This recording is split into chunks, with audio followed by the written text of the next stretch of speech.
찬미 예수님. 네, 아멘 좀 듣긴 하네요. 반갑습니다. 안 그래도 정말 오고 싶었는데요. 네, 신부님이 전화하셨길래 저는 그냥 한번 놀러 와라. 네, 그런 줄 알았는데, 웬 신앙 강의를 하라고 해서 정말 계속 제가 청중하게 거절을 했거든요. 근데 안 된다고 오라고 하셔서 정말 하나님 뜻으로 알고 부족하지만 이렇게 왔습니다. 사실 저는 이렇게 찬양하는 자리에서 찬양을 해야 더 어울릴 텐데, 제가 강연을 한다고 하는 것은 사실은 너무나 부족하고요. 사제가 된 지도 얼마 안 됐고, 또 저는 경험도 많지 않습니다. 근데 우리 교우님들 또 신부님이 저를 초청해 주신 것은 아마도 그동안 영등포에 있다가 얼굴도 안 비치고 어떻게 잘 지내나, 살은 좀 빠졌나 궁금해서 한번 보자고 하신 것 같습니다. 네, 그런 마음은 없고요. 그리고 정말 친정에 온다는 마음으로 제가 이제 마음에 부담감이 있었는데, 차 하늘의 아버님 제가 대성장이 됐습니다. 그래서 푸드뱅크 하시는 아버님 뵀는데, 제가 아버님 어떻게 해요? 신앙강 가야 되는데 부담스러워 죽겠다고 그랬더니 그냥 친정에 온다는 마음으로 오라고. 근데 그 얘기가 이렇게 위로가 됩니까? 그 위로의 말씀 듣고 용기를 얻었습니다. 무슨 말씀 드려야 될지 잘 모르겠네요. 일단 저는 오늘 혼자 왔고요. 저 아이들이 좀 아파가지고 감기 때문에 혼자 왔고, 여기서 난 딸이 현빈이가 올해 초등학교 입학했습니다. 그리고 큰애가 이제 중학교에 갔고요. 그래서 교복을 입고 다닙니다.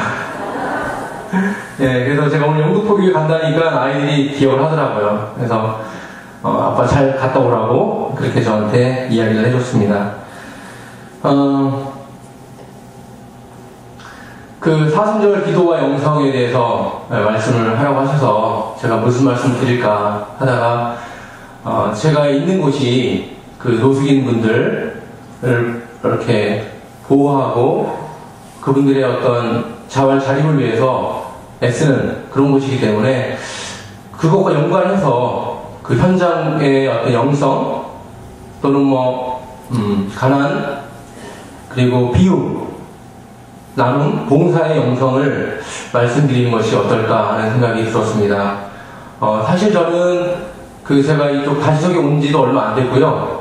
그리고 제가 예전에 물레시장 자유집에 있을 때, 그때 초창기에 제가 1년 정도 일을 했었습니다. 그 정도밖에 사실은 경험이 없어서 이쪽 부분에도 제가 전문가도 아니고, 조회도 깊지 않습니다. 하지만 우리 영등포교회와의 인연도 있었고, 또 저를 이렇게 사랑으로 불러주셨기 때문에 제 경험은 아니지만 저보다 이미 앞서서 경험하신 분들의 이야기를 함께 나누는 정도로 말씀드리면 어떨까. 그리고 저희가 하고 있는 일도 좀 소개해드리고 함께 기도 부탁도 드리고, 그런 취지로 제가 이 자리에 왔습니다. 그래도 한쪽이 전문가가 되려면 최소한 10년 이상은 해야 되잖아요. 저는 아직 신빙이고 사제도 아직 된 지 얼마 안 됐고, 그래서 좀 부족합니다. 제가 처음으로 드릴 말씀은 우리 대한성공회에서 나눔과 봉사 영성을 실천하고 있는 나눔의 집 잘 알고 계시죠? 나눔의 집에서 18년 동안 일해오신 김홍일 신부님의 이야기로 먼저 시작하고자 합니다. 가난한 노래라고요, 이런 책이 있습니다. 아마 평칼태님이 잘 아실 텐데, 이 책은 우리 김홍일 신부님께서 나눔의 집에서의 경험을 기도로 또는 시로 담아서 묶은 책인데, 혹시 보신 분이 있을 수도 있고 못 본 분이 계실 텐데요. 사순절 기간에 한번 구해서 이 책을 보시면 많은 도움이 되실 겁니다. 이 책에 있는 내용을 가지고 먼저 말씀을 드리겠습니다. 이런 글이 있어서 좀 소개를 드리겠습니다. 가난, 죽음, 나눔, 십자가의 핏방울로 아로새겨진 흔적. 가난은 소유를 위한 집착에서 자유롭게 되는 일, 죽음은 자기를 온전히 믿는 일. 나눔은 날마다 새롭게 자기를 내어주는 일. 여기에 서 있으면 무엇이 소중한지 보입니다. 여기에 서 있으면 무엇이 필요한지 보입니다. 여기에 서 있으면 무엇이 아름다운지 보입니다. 여기에 서 있으면 무엇이 사랑스러운지 보입니다. 여기에 서 있으면 무엇이 사람을 병들게 하는지 보입니다. 희망하는 일처럼 아름다운 것은 없습니다. 희망을 걸어가는 일보다 소중한 일은 없습니다. 희망 안에 있는 동안 사람은 살아있습니다. 절망의 한복판에서 희망이 비록 신라 같을지라도 희망에 몰두하고 희망을 지키는 일보다 거룩한 일은 없습니다. 모든 창조에 스며있는 사랑의 땀 냄새, 사랑만이 사람을 끝없이 새롭게 합니다. 사랑만이 사람을 끝없이 투신하게 합니다. 사랑만이 사람을 끝없이 사람이게 합니다. 기도하지 않으면서 어떻게 사랑할 수 있겠습니까? 기도하지 않으면서 어떻게 믿을 수 있겠습니까? 기도하지 않으면서 어떻게 따를 수 있겠습니까? 네, 이런 글입니다. 정말 나눔의 집에서 늘 가난한 분들과 함께 희망을 일구고 사랑을 나눴던 한 사제의 고백인데, 저는 맨 마지막에 있는 부분, 기도하지 않고 어떻게 사랑할 수 있겠습니까? 이 부분이 저는 마음에 와닿습니다. 결국 기도와 봉사는 둘이 아니라 하나라고 하는 것이죠. 요즘 김호기 총리께서는 그동안의 나눔의 집의 사역을 이제 내려놓고 요즘 기도에 전념하고 계십니다. 한번 오셨을 거예요. 여기 오셨죠? 관상기도라든지 이런 쪽으로 많은 강의를 하고 계시는데, 저는 그러한 한 사제의 어떤 삶의 변화가 하나님의 뜻 가운데 생각합니다. 나눔 실천하다가 이제는 하나님 앞에 기도하는 그 부분은 자연스러운 하나의 연결점이 된다고 생각합니다. 봉사가 진실되기 위해서는 기도해야 합니다. 그리고 기도가 위선에 빠지지 않기 위해서는 봉사로 열매를 맺어야 하는 것입니다.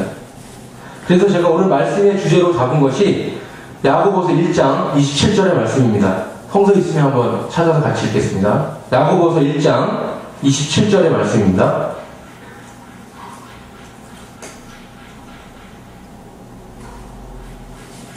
화면을 제가 말씀 못 드려서 준비를 못하셨군요. 예. 야고보서 1장 27절의 말씀을 제가 말씀드리겠습니다. 하나님 아버지 앞에 떳떳하고 순수한 신앙생활을 하는 사람은 어려움을 당하고 있는 고아들과 과부들을 돌보아주며 자기 자신을 지켜 세속에 물들지 않게 하는 사람입니다. 라는 구절입니다. 그러니까 하나님 아버지 앞에서 순수한, 뭔가 어린아이처럼 순수한 신앙생활을 하기 위해서는 첫 번째가 고아와 과부를 돌보라는 것입니다. 봉사의 영성이죠. 두 번째는 자기 자신을 지켜서 세속에 물들지 않게 자기 자신을 지키라는 겁니다. 저는 그것은 기도라고 생각합니다. 하나님 아버지 앞에서 내 자신을 살필 때 세속에 물들지 않게 되는 것입니다. 이처럼 하나님께서 원하시는 신앙은 봉사와 기도, 기도와 봉사가 하나가 된 그러한 영성이라고 하는 것이죠. 우리가 잘 아는 마르타와 마리아 이야기, 오늘 복음 말씀에 나왔던 그 마르타 마리아 얘기이지만, 누가복음 10장에 나오는 마르타와 마리아 얘기 아마 기억하실 것입니다. 어느 날 예수님께서 마르타와 마리아 집에 오셨죠. 마리아는 예수님 말씀을 들으려고 발치에 앉아서 예수님만 바라보면서 말씀을 듣고 있었습니다. 그때 마르타는 어땠습니까? 오늘 복음 말씀처럼 시중을 들으라고 정신이 없었어요. 밥하랴 국꿀이랴 막 혼자 막 땀을 흘리는데, 동생 마리아는 예수님 발치에만 앉아가지고 아무것도 안 도와주는 거예요. 얼마나 마르타가 열이 받았겠습니까? 그러니까 예수님한테 가가지고, 예수님 제 동생한테 좀 저 좀 도와달라고 해주십시오. 근데 예수님께서 이 동생은 참으로 좋은 목소리를 듣겠다. 그러니 누구도 빼앗을 수 없다. 그런 말씀이죠. 얼핏 보면 그 말씀이 마르타가 하고 있는 그런 봉사를 필요 없는 것처럼, 마치 하찮은 것처럼 이해할 수도 있습니다. 물론 그런 말씀으로 쉽게 이해할 수 있겠지만 더 깊이 보면 그건 아니라는 거죠. 봉사의 영성이 얼마나 중요합니까? 그리고 우리 어머니들 애찬 준비하시면 얼마나 수고하셨습니까? 애찬을 누군가 하지 않으면 우리 이렇게 편하게 앉아서 신앙 강의 줄 수 없습니다. 예수님께서 그때 하셨던 말씀 의도는 기도할 때 기도하고 봉사할 때 봉사하라는 거지, 봉사가 하찮거나 또는 기도보다 못하거나 그런 말씀이 아니라고 하는 겁니다. 더 확실한 증거를 제가 말씀드리겠습니다. 그 마르타와 마리아의 이야기에 바로 앞에 있는 그 구절이 저는 상당히 의미가 있다고 생각합니다. 마르타와 마리아의 얘기 그 앞에 보면 선한 사마리아인 이야기가 나옵니다. 선한 사마리아인 이야기. 잘 알고 계시죠? 제사장과 레위인은 강도받는 사람 그냥 지나치지 않습니까? 그런데 사마리아인, 이방인, 제대로 예배드리지 못하고 예루살렘 성전에도 갈 수 없는 이방이지만 그는 감동받는 자의 이웃이 되어서 그를 돌보고 치유하지 않습니다. 예수께서 뭐라고 하십니까? 사마리아 사람이야말로 진정으로 율법을 행한 사람이다. 제사장 레위인이 율법을 알면 얼마나 율법의 그 도사들 아닙니까? 기도, 말씀, 둘째 가는 서로 할 사람들인데 그들은 율법을 실천하지 못했다는 겁니다. 그게 바로 선한 사마리 사람 이야기의 핵심이죠. 그 뒤에 나오는 게 마르타와 마리아 이야기입니다. 선한 사마리아 사람의 이야기는 뭡니까? 봉사의 영성을 이야기해 주는 거죠. 마르타와 마리아 이야기는 기도의 영성을 이야기하고 있습니다. 이 둘이 하나가 될 때 언제나 신앙이 될 수 있다고 하는 겁니다. 어느 하나도 소리할 수 없다라고 하는 것입니다. 마리아가 보여주었던 기도의 영성도 소중하고 선한 사마리아인이 보여주었던 봉사의 영성도 우리에게는 꼭 필요한 영성이라고 하는 것입니다. 이 둘이 아니라 하나가 될 때, 둘 중에 어느 것 하나도 소리하지 않을 때 우리의 신앙은 위선과 가식에 바리사이로 빠지지 않고 하나님을 기쁘시게 할 뿐만 아니라 많은 사람들에게도 덕을 끼칠 수 있는 건강한 신자가 될 수 있다고 하는 것입니다. 여러분, 고린도전서 12장이 어떤 말씀인지 아실 겁니다. 고린도전서 12장 보면은 성령의 은사에 대한 말씀이죠. 성령의 은사에는 뭐 방언도 있고 통역도 있고 능력도 있고 있는데 그 여러 가지 말씀 중에 저는 가장 중요한 말씀은 12장 7절이 있다고 생각합니다. 실제로 보면 이런 말씀 있죠. 성령께서는 각 사람에게 각각 다른 은총의 선물을 주셨습니다. 그런데 그것은 공동의 이익을 위한 것입니다. 그런 말씀 있죠. 우리 모두가 다 성령의 선물을 받으셨죠? 저도 받았고 우리 교인들 다 받으셨죠? 네. 근데 그 선물은 누구를 위한 것이라고요? 네, 나를 위한 게 아니라 공동의 이익을 위한 거라. 다른 사람을 위한 것이고 교회를 위한 것이고 그게 세상을 위한 성령의 은사가 될 때 그럴 때 그 성령의 은사는 진짜 은사가 되는 겁니다. 여러분, 한국교회가 얼마나 많은 성장을 했습니까? 1970년대, 80년대 성령운동을 통해서 엄청나게 성장을 해가지고 세계에서 가장 빠른 그러한 선교의 역사를 보여줬습니다. 그런데 한국교회가 지금 한국 사회로부터 대접받고 있습니까? 존경받고 있습니까? 어떤 분은 심한 말로 기독교가 아니라 뭐 개독교라는 말을 듣다고 하더라고요. 되게 충격받았습니다. 왜 그럴까요? 성령의 은사와 성령의 운동을 통해서 이렇게 교회가 부흥했는데 왜 교회는 사회로부터 지탄을 받고 있습니까? 그것은 저는 이 말씀을 교회가 제대로 실천하지 못했기 때문에 생각합니다.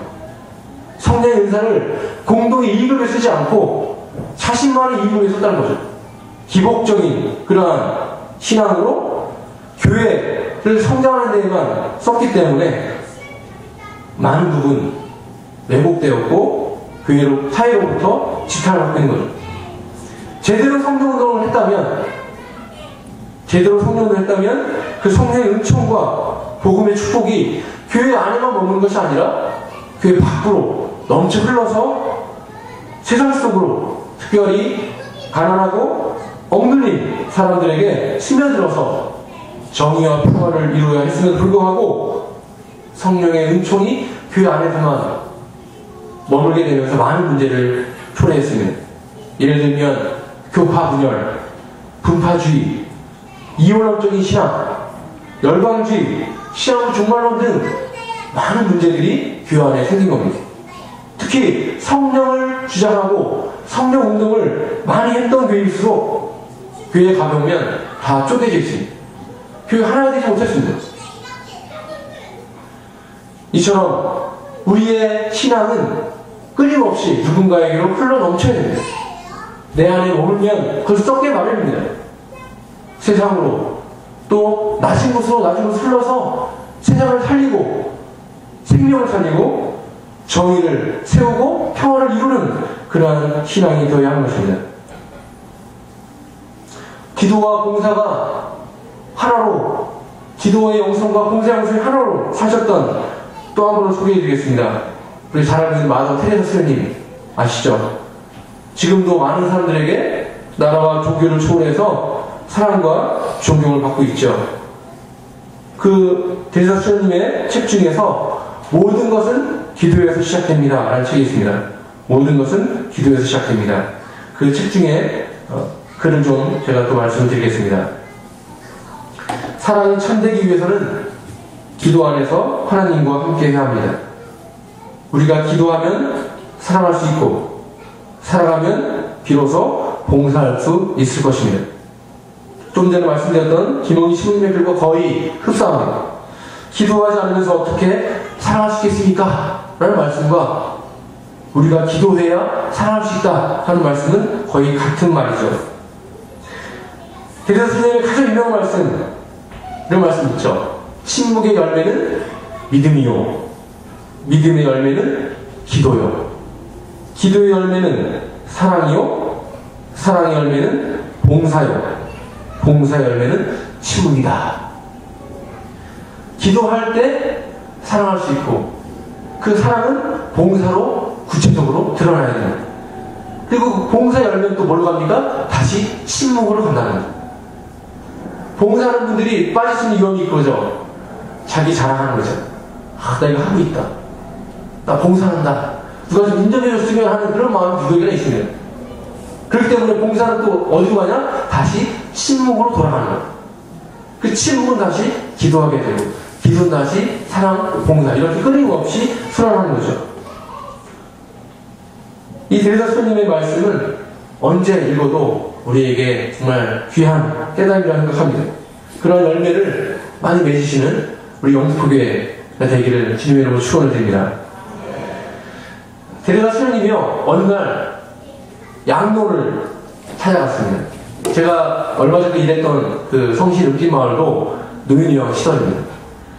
다른 시설에 비하면 제가 있었던 곳은 뭐 그렇게 썩 세련되거나 뭐 훌륭한 곳이 아닙니다. 교회 건물이기 때문에 조금 부족하고 뭐 시설적으로 부족했지만 우리가 하나의 어떤 자부심을 가졌던 건 뭐냐면 우리는 가족적인 유형을 만들자. 그래서 어르신들과 직원들이 가족처럼, 때로는 딸처럼, 아들처럼 그냥 부담 없이 서로 웃고 같이 즐기고 노래 부르고 춤추고 그렇게 지냈습니다. 그래서 분위기만큼은 대한민국 최고다, 제가 그렇게 직원들한테 이야기했는데 오늘도 뭐 용산 노인영 가시다면서요. 네, 봉사를 열심히 하는 것 같습니다, 우리 영포회가. 이 대사 수녀님이 양로를 갔는데요, 아주 건물도 너무너무 좋고 최고급 건물, 먹을 거면 입을 거면 부족한 게 없는 그런 양로를 방문하신 거예요. 그런데 웬일인지 이 노인들이요, 얼굴에 웃음이 하나도 없더라는 거예요. 미소도 없고 얼굴이 굳어가지고 어느 한 분만 바라보고 있는 거예요. 어딜 바라봤겠습니까, 어르신들이? 현관문만을 본다는 거예요. 현관문만 뚫어지게 보고 있었다는 거예요. 웃지도 않고. 그래서 스님이 물어봤답니다. 왜 노인들이 웃지 않고 문만을 바라봅니까? 그랬더니 하시는 말씀이 누군가가 오기를 기다리고 있다는 거예요.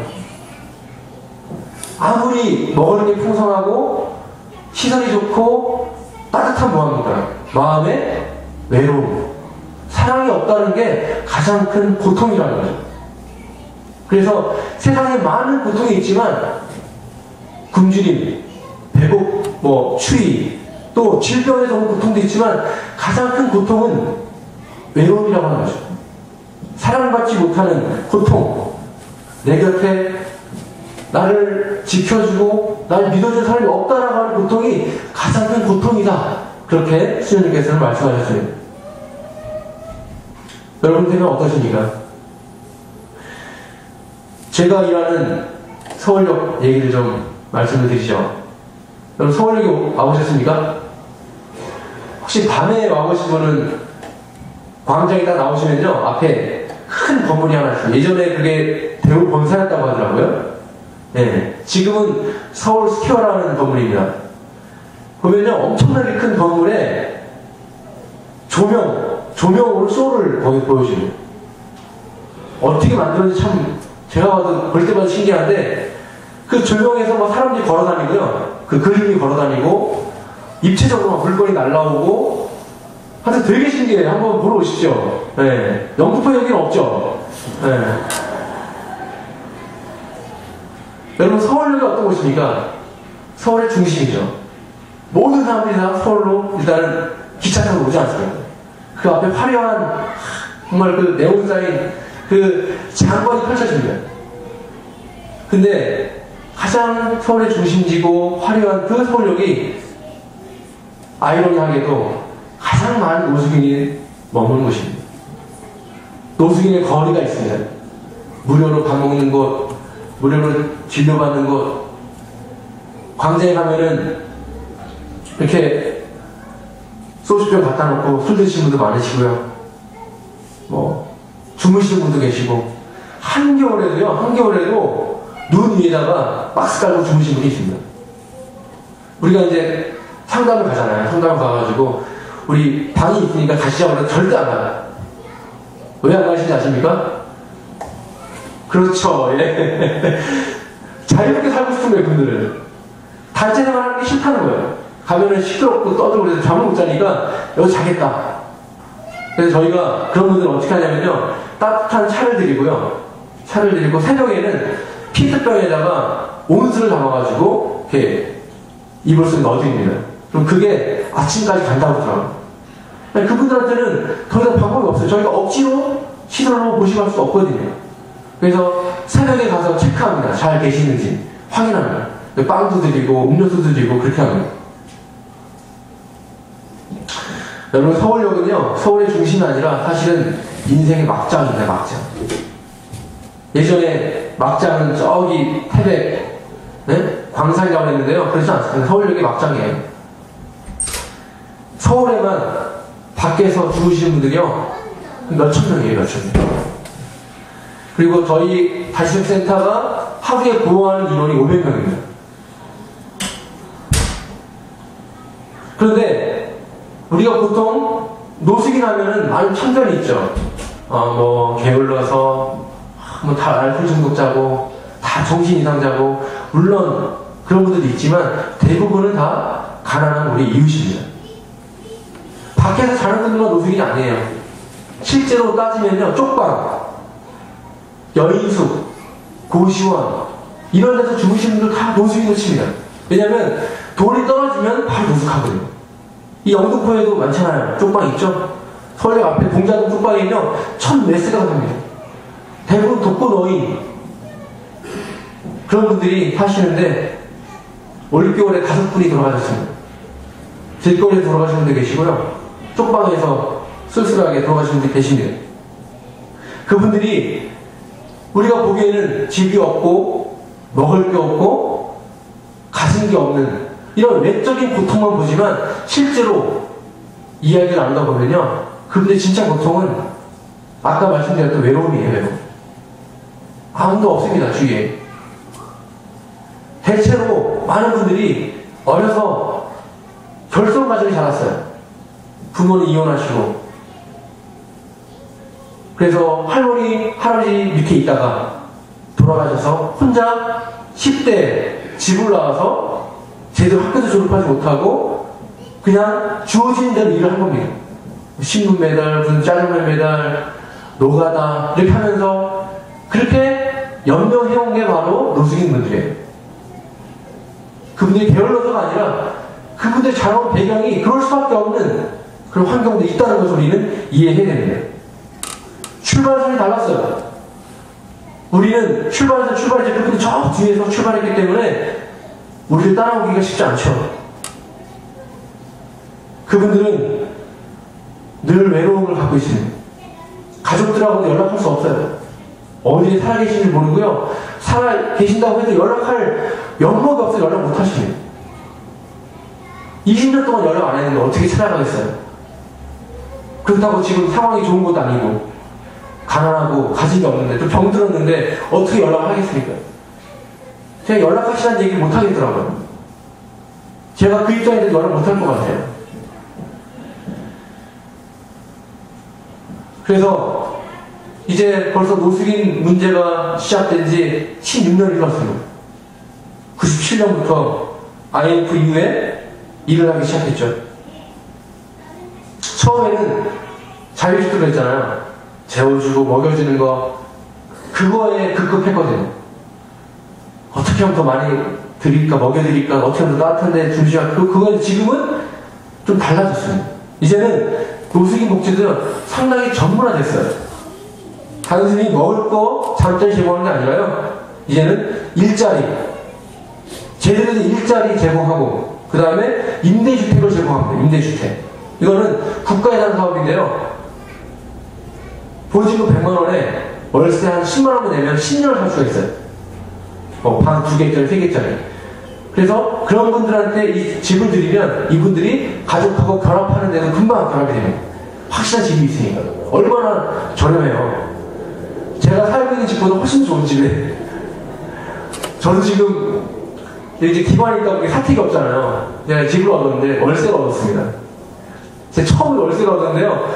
제가 사는 집보다 임대주택 사는 분들 훨씬 더 좋은 집에 좋은 쪽에 살고 계세요. 아, 저도 나한테 언제 그런 거 하나 안 나오나. 그리고 지금 이제 그런 주택도 제공하고요. 그 다음에 전문가들이 상담을 해요. 심리 상담을 합니다. 그래서 이분의 문제가 뭔지 다 듣고 필요한 우울증 치료라든지 자살 예방하는 그런 상담도 하고 있고요. 그 다음에 정신과 전문의도 나와 있습니다. 현장에 나와 있고 그래서 알코올, 정신질환 치료하고요. 그 다음에 제가 있는 곳이 미적금터라고 되어 있는데요. 결핵관리시설입니다. 결핵노숙인 관리시설. 네, 결핵이라는 병 아시죠? 네, 이게 이제 전염병인데 우리나라가 OECD 국가 중에서 최하예요. 결핵이 발병되는 율, 사망률이요 OECD 국가 중에서 최하위에 속합니다. 그래서 일반인들도 이 결핵이 잘 낫지가 않는 거예요. 왜 안 낫냐면요. 병원에서 이제 한 달 정도 치료를 받으면 호전되거든요. 그럼 약을 중단해요. 약을 중단하면 그때 또 걸리는 거예요. 또 재발되는 거예요. 그 의사가 그만 먹어도 된다라고 할 때까지 약을 드셔야 돼요. 안 그러면 재발되면요. 이게 내성이 생겨가지고 병이 안 나요. 그런데 노숙인들은 더 하잖아요. 노숙인이 일단은 먹는 게 부실하죠. 잠자리 그렇죠. 또 막 주로 시설에서 자잖아요. 그러니까 결핵 옮은 분이 다른 분하고 같이 지내면요. 정말 수없이 결핵이 퍼지기 때문에 국가에서 이걸 딱 시설을 만들었어요. 그래서 저희가 이제 25명을 보호하는데 이분들이 완치될 때까지 다 식사 제공하고 잠자리 제공하고 나갈 때는 일자리며 이런저런 걸 다 저희가 제공해서 내보냅니다. 그래서 일반인들이 결핵 완치율이 80%인데요. 저희 미적분터에서 작년까지 치료한 그 치료율이 93.9%였습니다.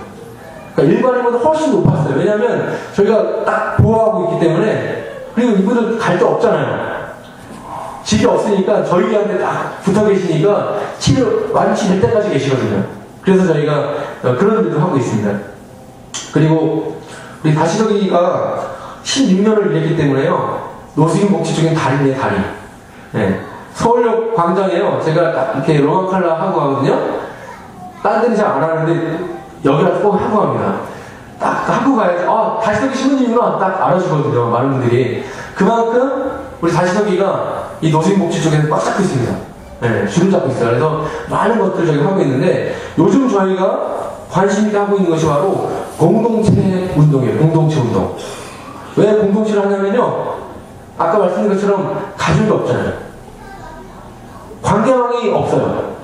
친구도 별로 없고, 믿었던 친구한테 사기도 당하고요, 돈도 막 발치당하고 막 훔쳐가고 그러기 때문에 서로도 잘 못 믿어요. 그래서 우리가 요즘 어떤 걸 하냐면 작은 모임을 계속 만듭니다. 우리 영등포교회도 보니까 뭐 찬양팀도 있고, 또 뭐 기쁜 우리 뭐죠? 이거 기쁜 우리 다 보고 왔습니다. 홈페이지. 네. 또 봉사하는 단체도 있고, 이렇게 작은 모임들 만들듯이 우리도 많은 걸 만들었어요. 그래서 희망 FC라고 하는 축구팀이 있고요, 연필통이라고 하는 연극팀, 그 다음에 두드림이라고 하는 콧물패도 있고, 그리고 등산 동아리, 메아리, 인문학과정, 성 프란시스 대학, 그리고 또 신앙 공동체도 있습니다. 제가 오늘 주일날 예배를 드리고 왔는데 성 프란시스 교회가 있습니다.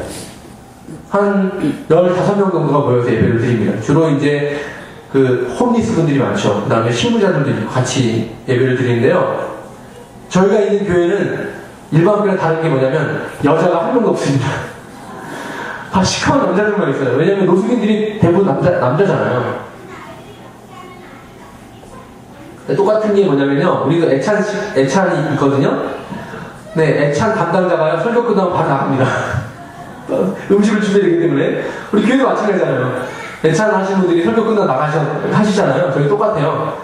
이렇게 요리사 출신이 매주 요리를 하십니다. 그렇게 작은 모임을 통해서 관계망을 갖고 서로를 격려하고 지지함으로써 그분들이 자신감을 갖고 자존감을 가질 수 있도록 그렇게 그런 일들을 하고 있습니다. 제가 그 중에서 한 가지만 좀 소개를 하자면요, 인문학 과정이라는 게 있어요. 인문학 과정. 인문학 아시죠? 인문학. 올해로 9년째가 됐습니다. 9년째. 성 프란시스 대학입니다. 성 프란시스 대학. 쉽게 생각하면요, 비아메디아 아시죠? 비아메디아. 예전에 하셨죠? 네. 비아메디아 일주일에 몇 번 가죠? 한 번 가죠, 한 번. 한 번 1년 동안 하는데, 인문학 과정은요, 일주일에 3번 합니다. 3번. 2시간씩 3번을 하고, 과목이 뭐냐면 철학, 문학, 역사, 예술사, 글쓰기. 그걸 누가 합니까? 이걸 노숙인들이 하시는 거예요. 우리도 어려운 철학을 공부하시고 문학을 공부하고, 네, 역사를 공부하시는 거예요. 1, 2년도 아니고 이게 벌써 9년째. 한 20명이 입학해서 지금도 공부하고 있습니다. 물론 그분들이 얼마나 많은 것을 이해할지 모르겠어요. 그리고 교수진이 시장분들이 아니에요. 서울대 교수. 기본이 서울대입니다, 우리는. 서울대 아니면 쳐주질 않아요. 제가 이제 저도 강의를 가끔 듣는데 정말 수준 높은 강의를 합니다. 그분들이 알아듣든 못 알아듣든 1년을 진행해요. 수업만 하는 게 아니라 LT도 가고요, 졸업 문집도 냈어요. 제가 우리 시부님께 드리려고 가져왔는데, 졸업할 때는 글을 써가지고 문집을 냅니다. 그리고 졸업 여행도 가고요, 뭐 경주도 갔다 왔고, 지지난번에는 제주도도 갔다 왔습니다. 그 졸업식도 하는데 성공에 대해서 합니다. 성공에 대해서 학사모 쓰고요, 가운 입고 성대하게 합니다. 왜 인문학 과정을 하게 되냐면 그분들한테 자존감을 드리기 위해서 시작을 한 겁니다. 자신감을 드리기 위해서 시작한 거예요. 먹는 거, 먹을 거 주는 것, 재워주는 거, 이거 갖고는 노숙의 문제 해결이 안 돼요. 결국은 내면의 문제 아닙니다. 마음의 문제고, 그들의 아픔과 상처를 치유하는 게 목적이거든요. 그래서 인문학을 통해서 그분들이 자기 자신을 성찰하게 됩니다. 나는 누구인가? 어떻게 살아야 되는가? 삶의 의미가 무엇인가? 이런 것들을 그분들이 나름대로 고민하고 성찰하게 됩니다. 그분들이 삶의 목표를 갖게 됐어요. 그래서 통계를 보니까 실제로 인문학을 한 분들은 하지 않은 분보다 자활자립의 수치가 훨씬 높게 나왔어요. 그리고 그분들이 교수님들하고도 관계가 많이 형성되죠. 그리고 친구끼리도, 동기들끼리도 하나의 모임이 됐습니다. 그 자원봉사자들도 있거든요. 같이 모임이 돼가지고 서로 연락하고 어려움이 있으면 전화하고 도와주고 이런 하나의 공동체가 되니까요. 이분들이 힘을 얻더라고요. 이번 국기도 26명의 학생이 신청해서 지난주부터 공부를 하고 있습니다. 이분들이 한 번도 글을 써본 적이 없는 분들이 많아요. 자기 이름, 주민번호 이 정도밖에 쓴 일이 없는데 이분들이 이제 글 쓰는 걸 배우기 시작했습니다. 그래서 어떤 분은요, 이제까지 시를 쓴 게 1000편이 넘는 분이 있습니다. 제가 그분의 시를 좀 잠깐 소개해드릴까 하는데, 이분은요, 제가 있는 미소컴퓨터에서 몇 주 전에 완치 퇴소하신 분이에요. 그리고 지금 교회를 나가고 계신 분이고요. 이분은 우리가 소위 이야기하는 거리 철학자라고 이야기하는, 수염도 기르시고 통물도 하시고요. 이분이 바로 1000편 이상을 글을 쓴 분이에요. 이분의 시를 한 구절 소개를 해드리겠습니다. 제목, 빗물 그 바. 장대기 속에 긴 배식줄, 빗물 바, 빗물 구, 빗물 김치.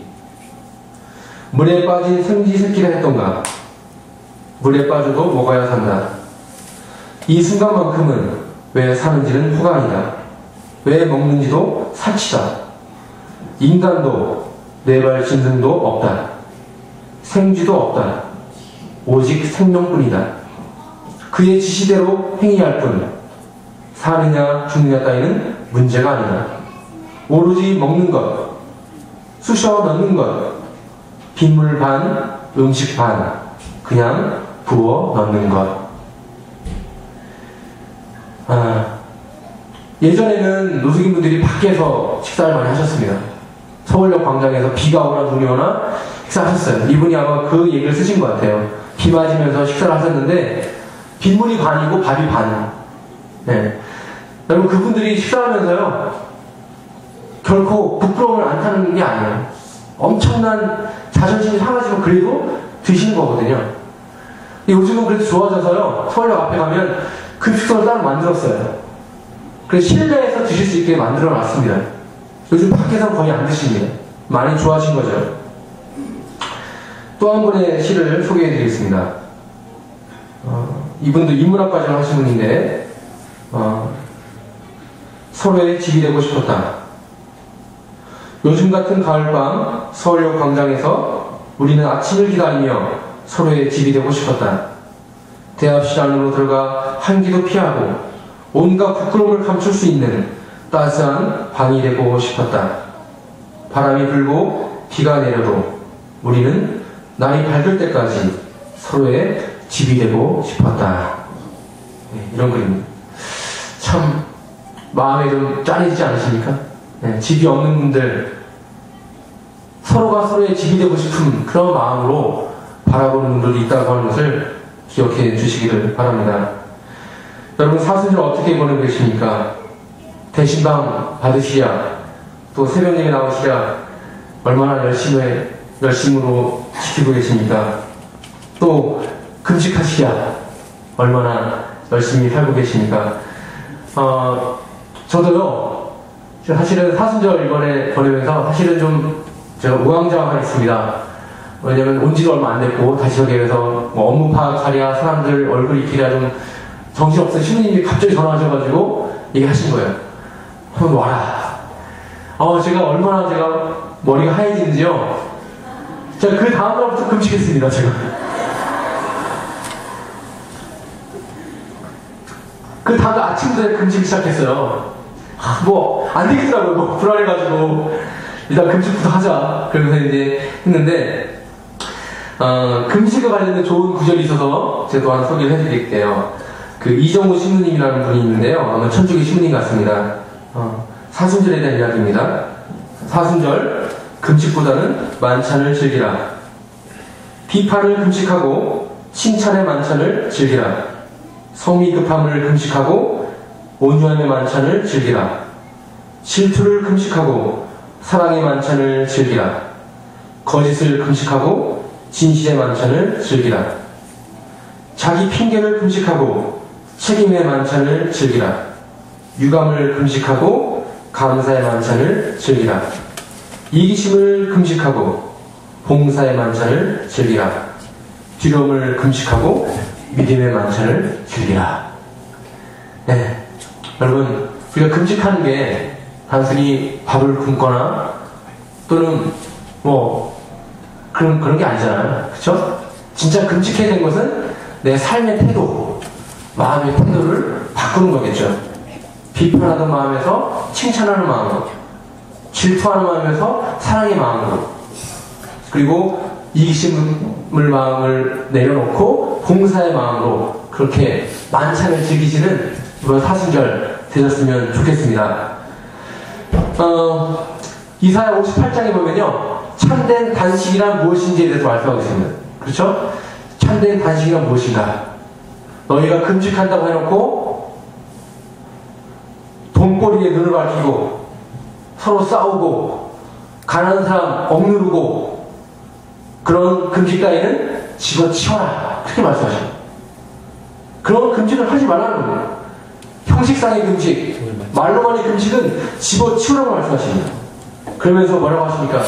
내가 기뻐하는 금식은 이런 것이다. 억울하게 묶인 이를 끌어주고 멍에를 풀어주고 압제받는 이를 석방하고 모든 멍에를 부수어버리는 것, 먹을 것을 굶주린 이에게 나눠주는 것, 떠돌며 고생하는 사람들을 집에 맞아들이고 헐벗은 사람 입혀주고 제 고륙을 모른 채 하지 않는 것이다. 참된 금식은 내 주변의 이웃을 돌아보라는 거야.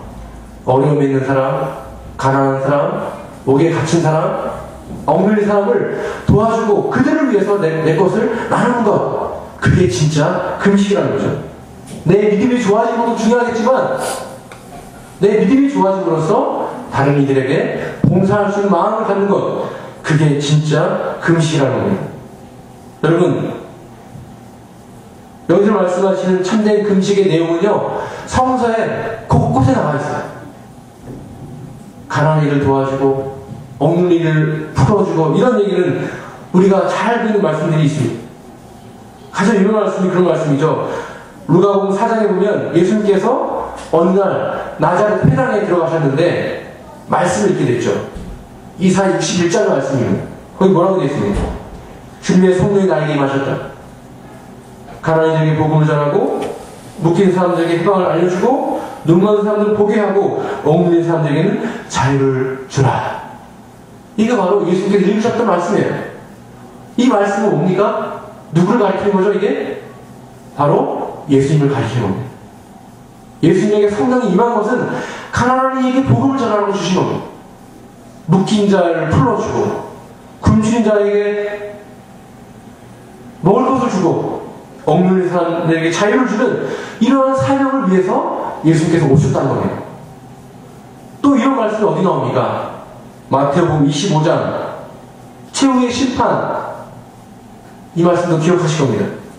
최후의 심판이 되면 어떻게 하십니까? 예수님께서 양쪽 나누시죠. 오른쪽에는 양, 왼쪽에는 염소. 네? 양편인 사람에게 이렇게 이야기하시죠. 너희는 내가 굶주렸을 때 먹을 것을 주었고, 헐벗을 때 입혀주었고, 목이 갇혔을 때 찾아와 주었고, 병들었을 때 돌봐주었고, 그리고 나그네 되었을 때 따뜻하게 맞이해줬다. 그 사람들이 뭐라고 합니까? 저희가 언제 그랬습니까? 저희 주님을 만난 적도 없습니다. 저희가 언제 저희가 주님께 해줬습니까? 그랬더니 예수님께서 가장 보잘것없는 자에게 한 것이 곧 나에게 한 것이다. 그렇게 말씀하십니다. 또 영서편에 있는 사람들에게 그러죠. 너희들은 내가 굶주렸을 때 먹을 것을 주지 않았고, 헐벗을 때 입을 것을 주지 않았고, 감옥에 갇혔을 때 나한테 찾아와 주지 않았고, 내가 나그네에서 나를 맞이해 주지 않았다. 저희가 언제 예수님께 그렇게 안 했습니까? 저희는 한다고 했습니다. 저희 기도도 열심히 하고 예배도 열심히 그러지 않았습니까? 가장 보잘것없는 가난한 이에게 하지 않은 것이 곧 나에게 하지 않은 것이다. 그렇게 말씀하십니다. 이것은 오늘 우리에게도 하신 말씀이라고 생각합니다. 여러분, 사순절 또 여러분의 신앙 생활 어떻게 하고 계십니까? 제가 아까도 말씀드린 것처럼 교회 홈페이지에 방문해서 사진을 좀 봤습니다. 되게 활동도 열심히 하시더라고요. 국악도 하시고요. 네. 바이올린, 찬양, 성가대, 정말 영등포교회가 정말 열심히 하시는구나라는 것을 정말 딱 이렇게 받았어요. 오늘도 와보니까 교회가 많이 변했더라고요. 저 위에도 변하고, 성가대도 내려와 있고, 뭔가 활기가 느껴지고요. 되게 교회가 젊어진 것 같아요. 아멘 안 하십니까? 네. 제발 맞죠? 정말 주신부님이 정말 열심히 너무 잘하시고 또 교우님들이 잘 따라주시니까 교회가 정말 이렇게 날로 놀라보게 정말 몰라보게 부흥하고 발전한 느낌이 확 들었습니다. 네, 얼마나 좋습니까? 모두가 다 소중하고 귀한 일이죠. 네, 여러분 제가 한 가지 한번 여쭤보겠습니다. 혹시 이렇게 교회 안에서 열심히 하시는데 교회 밖에다 열심히 하고 계십니까? 사회선교, 사회봉사 열심히 하십니까?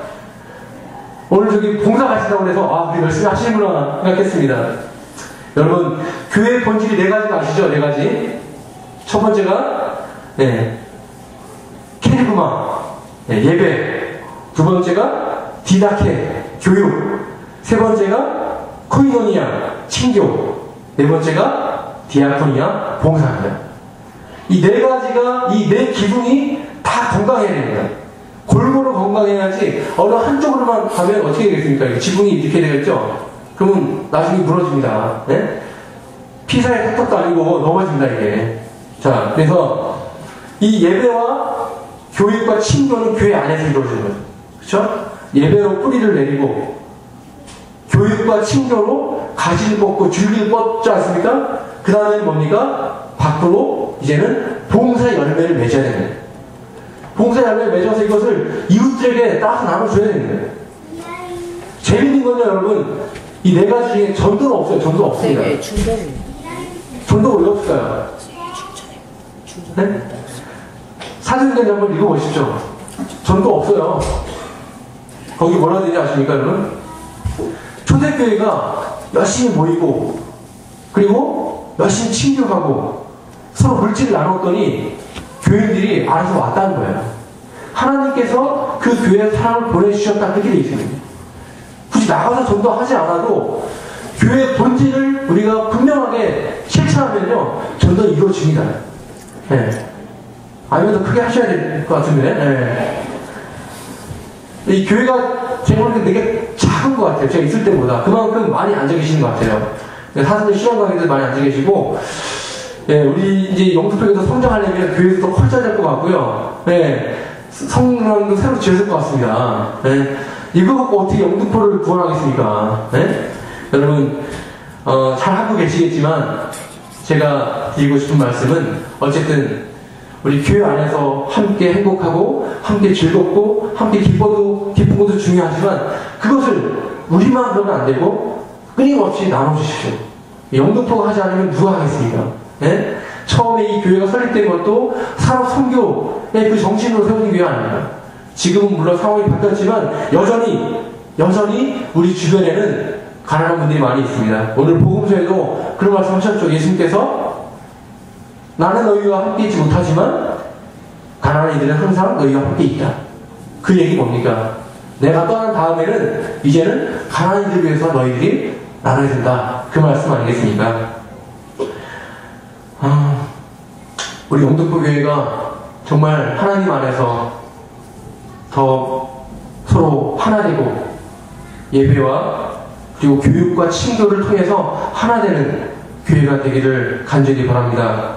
또한 이러한 힘을 가지고 주위에 있는 어려운 가난한 이들을 위해서 봉사해 주시고 나눠주시고 하나님께서 맡기신 우리의 사명을 온전히 감당하셔서 우리 교회가 세상 속에서 소금과 빛이 되는 교회가 되고 또한 하늘은 영광이요 땅에서는 평화라고 하는 그 그리스도의 사명이 그리스도의 몸된 이 영등포 교회를 통해서 이루어짐으로써 우리 교회가 더욱더 주님 보시기에 기뻐하시는 교회가 되시기를 주님의 이름으로 축원을 드립니다.